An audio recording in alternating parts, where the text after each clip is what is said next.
Good morning. Rational Black Man here, David E. I want to talk about black conservatives and not necessarily the whole Candace Owens, Kimberly Klacik thing, but more so just there's talk of a civil war between black conservatives, and I don't want to use that phrase because I feel like it kind of blows it up and dumbs it down to like some rap beef, level thing, and that's not what it is. There's more so two ideologies.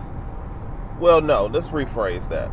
There's an emerging black conservative movement that's coming, and it is not the typical black conservative that you've seen in the past. The new black conservative movement, we like gun ownership and capitalism. Those are our two focuses right there. Like if you wanted to sum up the new black conservative movement, it's gun ownership and capitalism. We don't care about, we want religious freedom, but we don't care about, Christian principles. Like, if it fits within the frame of the Constitution and is Christian, great. I'm all for it. But like, I don't care if you gay. I don't care about the whole gay marriage thing. I just want low taxes, freedom of movement, protection of private property, the ability for me to protect myself, which falls under the umbrella of gun ownership, knife ownership, machete ownership. Like, I want to be able to work, keep the majority of what I make when I work, and buy what I can afford. That is the new black conservative movement. So instead of just going in this and talking about, this black conservative, that black conservative, I support this black, I support common sense. I support facts. So it doesn't matter if it comes from the old black conservative movement or it comes from the new black conservative movement. If it's facts, it's facts. That's what I support. So the way I want to approach this thing is, I got my notes because I'm already on a rant. I want to talk about black conservatives, one. The second thing I want to talk about is black people and conservatives. And the third thing I want to talk about is how to get more black people to vote conservative. So the first one we kind of already talked about, black conservatives. Now, it's not just black conservatives, first of all, but the old guard, the people who've been in the conservative media movement for a long time, they understand that grievances sell. Just like the left does. Like, you can talk about all coming together and hunky-dory and getting along, but that doesn't, like, rally people. That doesn't make people buy your books. That doesn't make people come see you speak. That doesn't earn you any money. What earns you money is when you get people riled up. When you can get their blood boiling a little bit, and you can get them moving, their mind racing. That's what gets people motivated to spend money on your products. And that works on any level. It's, so the old guard of conservative media, they understand this, and they are experts at this. They rile you up. You get all, wound up and, I can't believe crazy liberals, and then, they don't do anything. They let the Democrats pass lockdowns. They let them pass anti-Second Amendment laws, and they don't do anything. They sell books. They hold rallies, and they make a lot of money. But when it's time to step into the spotlight, and really be on the Senate floor and the House floor and really make a difference, they're lacking. they're lacking. And you know, I don't want to say the person's name, but there was this one, there's this one really famous conservative, and he's not a black conservative, you know, but he's a very, very famous conservative. He has one of the biggest followings. And in the middle of the lockdown, I stopped listening to him because he's going off about how can the American people allow this to happen? How can the American people just sit back and just allow the country to be locked down? And it's like, dude, like, we work. Like, the average American does not have a platform and a bully pulpit to the level that you have. So what pissed me off was, how dare you go off on me? I got 3 kids to feed. So if the country is on lockdown, luckily I'm an essential worker, so I still go to work. But what can I do? Not let my kids eat? I'm nobody. I'm nobody. But you going off on me and every other average American. Like, come on now, get the fuck out of here. Like, so I stopped listening to this guy. You know, like I said, I'm not going to name his name because that's on you to decide. Which goes to my next point. Like, I don't want to name names on this person and that person, or this is part of the old conservative movement, or this is the new conservative. Like, I don't, you know, like, because facts are facts. Like, you can go listen to the old movie. I listen to everybody. I still listen to MSNBC, NPR. I still listen to Fox News, Sky News Australia, the Epoch Times. I mean, I get my news from everywhere. I don't care where it's from. I don't care what the ideology of that. So you have to discern for yourself. But one way to really decide who these people are, who, you know, the conservative Inc., you know, they use emotions. And they might use facts too, but they use emotions. And that's not going to really accomplish anything. Go to the second point, black people and conservatives. So this is how black people and conservatives interact, get along. And before I even talk about that point, one thing I want to say is Democrats understand black people. Democrats, listen to me. Listen to me. Because I just said this, and I guarantee you a lot of people didn't really grasp it. Democrats understand black people on a psychological level, on a personal level, on a sociological level. They understand us sometimes more than we understand ourselves. And I'm going to do a video on why that's the case, but I don't want to say what. But they understand us. It has a lot to do with slavery, but it's crazy. It's crazier than just slavery.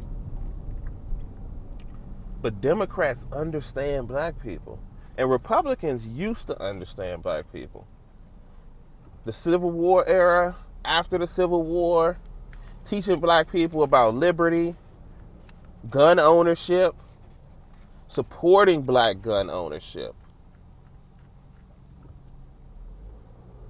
Like, we used to do those things. Republicans used to do those things. But they don't. You know, the typical interaction between a conservative and a black person is, after a police shooting, the conservative is bringing up the criminal record of the shooting victim. And it doesn't matter if the shooting is justified or unjustified. Like, it doesn't even matter to the conservative. The same way it doesn't matter to the liberal whether the person was resistant, whether the person had a gun, a knife, whether the person punched the cop, stomped the cop, shot the cop. The same way it doesn't matter to the liberal, it doesn't matter to the conservative. Like, oh, he had a criminal record, he deserved to be shot. That's how most conservatives deal with it. And that's fine, because you have freedom of speech. You can say that. It is a fact. But if the end game is to win the election, how is that accomplishing it? How is that accomplishing it? How is bringing up the criminal record of a shooting victim that majority of Black America is emotional about, that just happened? You know, it's usually like within a day or two of the shooting, there's some conservative, and this is where the Black conservative ink shows up, because they usually are the mouthpiece of white conservatives who don't want to be the first to say it. So they rely on the new Black conservative ink to come out and say it. You know, George Floyd had a criminal record. You know, he did, you know, before 5 years ago, 5 years ago, George Floyd did some fucked up shit. And they out here marching for him. Like, come on now. Like, I said it in one of my previous videos. George Floyd was a career criminal who did not deserve to die. Like, have a fucking mature conversation and stick to the facts. Like, if he didn't deserve to die, then people deserve to fucking march for him. No, they don't deserve to burn down a Target.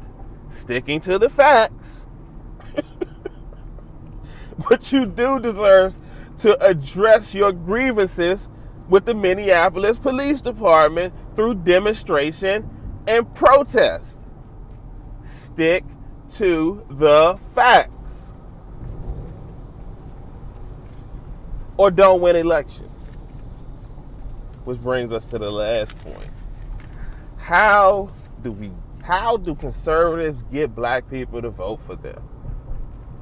How do conservatives get Black people to vote for them? Number one, forget this religion talk. Like, you gotta get married and Christian values. Don't do that. Please don't do that. Let me get some water. Please don't do that. Stop talking the Christian value talk. You know, like, you can talk about family, you know, but do it like Vin Diesel and Fast and Furious. Like, keep that shit vague and let it be vague. Like, it can be Christian nuclear family to you, and it can be non-binary pansexual to somebody else. Like, let them be them.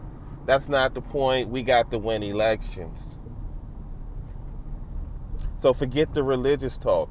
Focus on capitalism. Focus on capitalism. If you want Black people to vote for you, focus on capitalism. Deregulate these inner cities. Make it easier for Black people in these inner cities, well, not just Black people, but all people in these inner cities to start a business. Because it's not just the barbershops that are dying and the soul food restaurants and the taquerias that's dying. The contractors in these cities are dying. Union, non-union, all the people who go out here and do the trade work in these cities, they can't afford to start their own business. So supporting capitalism in Black communities not only benefits Black people, it benefits the people who does business in those cities. Electricians, carpenters, plumbers, HVAC techs, janitors, everybody will benefit from more capitalism in these big cities. You want Black people to vote conservative? Support capitalism. Another one, because this ain't complicated. We're almost done. Support inner city gun ownership. Because every time you support limited access to people in the inner city owning guns, you're next. Like, everybody's all afraid, are they coming for our guns? Yeah. Yeah, you came for the guns in the inner city. You supported people not owning these guns in the inner city. Like, yeah, it is kind of dangerous over there in Compton. Detroit is kind of fucked up. They shouldn't have AR-15s in Detroit, you know, and the NRA sit quietly. Those black people, they don't know. You don't know. Yeah, now they took all the guns out of D.C. They took all the guns out of Detroit. Took all the guns out of Brooklyn, Dade County. They took the legal guns, because there's plenty of guns in these cities. But they took all the legal guns out of these cities. So now they coming for you. They coming for these little militias. Coming for your gun shows. Because you didn't support the Second Amendment all across the country. You want black people to vote for you, support inner city gun ownership. Specifically, have classes teaching single black mothers how to shoot, how to legally purchase a gun. You want to flip the black vote back to conservatives? Teach black women how to shoot. And the reason I say specifically black women, because these are the number one victims of rapes, assaults, and stray bullets.